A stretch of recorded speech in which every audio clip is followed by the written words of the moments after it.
10 April 1995 એક શાંત સાંજ, આકાશમાં ધીમે ધીમે ચમકતા તારા અને રસ્તા ઉપર જઈ રહી એક કાર. આ કારમાં બે લોકો, ગુજરાતી ફિલ્મ જગતના બે પ્રસિદ્ધ નામ, મંજરી દેસાઈ અને રમેશ મહેતા. મુંબઈના કોઈ રોડ ઉપર કારમાં ક્યાંક જઈ રહ્યા હતા, પરંતુ આ યાત્રા એક એવા વળાંક ઉપર આવી જ્યાં કિસ્મતે મંજરી દેસાઈની ફિલ્મી સ્ટોરી ઉપર એક કરુણ અંત લાવી દીધું. તેમની કારનો અચાનક એક્સિડન્ટ થયો અને કારનો દરવાજો ખુલી ગયો. મંજરી દેસાઈ ગાડીમાંથી બહાર પટકાઈ ગઈ. માથે મોટો આંચકો વાગ્યો. રસ્તો જે એમની સપનાની દિશામાં જઈ રહ્યો હતો એ મંજરી દેસાઈ માટે એક અંતિમ સફર બની ગયો. દુર્ઘટના સ્થળે જ તેમનું નિધન થયું. અધૂરું રહ્યું તેમનું જીવન અને અચાનક સમાપ્ત થઈ ગઈ તેમની ફિલ્મી યાત્રા. પણ શું એક કલાકારનું જીવન તેમના અંત સાથે પૂરું થાય છે?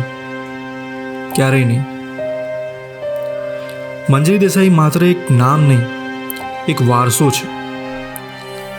એક એવો તારો છે જે ગુજરાતી ફિલ્મ જગતને આજે પણ પ્રકાશિત કરે છે. સ્વાગત છે મારી ચેનલમાં, જ્યાં હું ગુજરાતી ફિલ્મ જગતના સિતારાઓ વિશે અનોખી સ્ટોરીઓ અને વાર્તાઓ લઈને આવતો હોઉં છું. જો તમને આવી વસ્તુઓમાં રસ હોય તો ચેનલને અત્યારે જ સબસ્ક્રાઈબ કરી લો અને ચાલો જાણીએ મંજરી દેસાઈના અનોખા જીવન વિશે.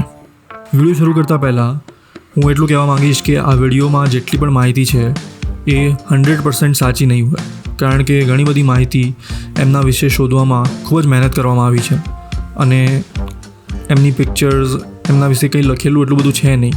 તો મેં મારી રિસર્ચ યુટ્યુબ વિડીયોમાં જે કોમેન્ટ્સ હોય છે અને અમુક યુટ્યુબ વિડીયો જે એમના વિશે બનાવેલા છે એમાંથી કરેલી છે. એમના વિશે માહિતી જેટલી ઓછી છે કે તમે જ્યારે પણ કોઈ એમના વિશે વિડીયો બનાવશો તો એવું જ લાગશે કે આ તો પહેલાં સાંભળેલું જ છે. તો આ વાતને ધ્યાનમાં રાખીને વિડીયો શરૂ કરીએ.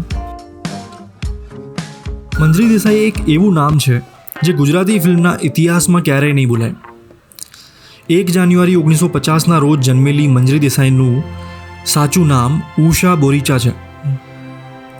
તેઓ ભાવનગરના ભરતનગરમાંથી આવતા હતા, જ્યાંથી આ નાની કન્યાએ ગુજરાતી ફિલ્મ જગતમાં પોતાનું સ્થાન બનાવવાનું મોટું સપનું જોયું.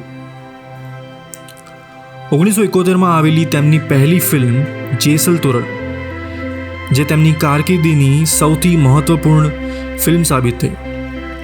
આ પછી તેમણે સફળતાનો એક પરમ પરિચય શરૂ કર્યો. હરીશચંદ્ર તારામતી, લખા લોયણ, મેના ગુર્જરી, શેઠ શાગળશા અને ઘણી બધી ફિલ્મોમાં એમનો અભિનય લોકોએ ખૂબ જ વખાણ્યો હતો અને લોકો માટે મંજરી દેસાઈ ઘર ઘર જતા એક નામ બની ગયા. મંજરી દેસાઈ અને રમેશ મહેતા ગુજરાતી ફિલ્મ જગતની એક સુપરહિટ જોડી. મંજરીના નમ્ર અભિનય અને રમેશ મહેતાની હાસ્ય ક્ષમતાને કારણે લોકોએ આ જોડીને ખૂબ જ પ્રેમ આપ્યો. મંજરી દેસાઈનો અંતિમ દિવસ ગુજરાતી ફિલ્મ જગતના ચાહકો માટે એક કાળ રાત્રિ બની ગયો હતો. તેમ છતાં મંજરી દેસાઈના જીવન અને તેમના કામનું પ્રતિબિંબ આજે પણ તેમની ફિલ્મોમાં જોવા મળે છે. માલવપતિ મુંજ, સંત સૂરદાસ, જોગીદાસ ખુમણ, અમરસિંહ રાઠોડ, ગંગા સતી, મણિયારો અને મા ઉમિયા અન્નપૂર્ણા. આ બધી ફિલ્મોએ ગુજરાતી ફિલ્મ જગતમાં તેમના યોગદાનને અમર બનાવી દીધું છે.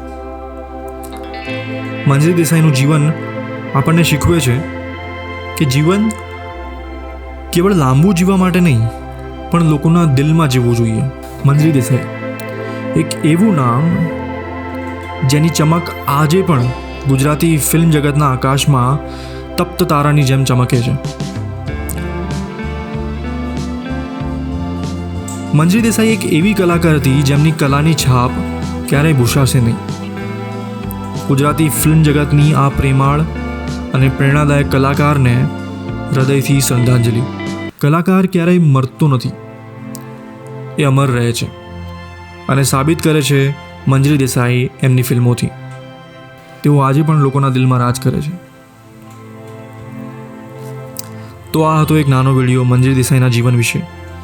જો તમને કંઈક જાણવા મળ્યું હોય તો આ વિડીયોને લાઈક કરી દો, ચેનલને સબસ્ક્રાઈબ કરી દો, જેથી કરીને તમને આવા વિડીયો વારંવાર જોવા મળે. મળીશું આવતા વિડીયોમાં. ત્યાં સુધી જય હિન્દ.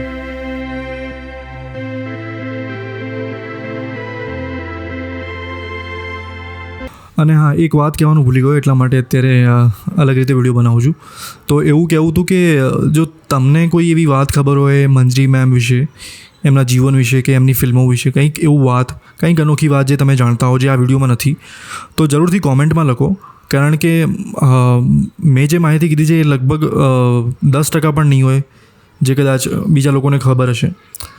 તો જરૂરથી કોમેન્ટમાં લખો, જેથી મને પણ જાણવા મળે કે બીજી કઈ વાતો છે જે મેં આ વિડીયોમાં નથી બોલી. Thank you.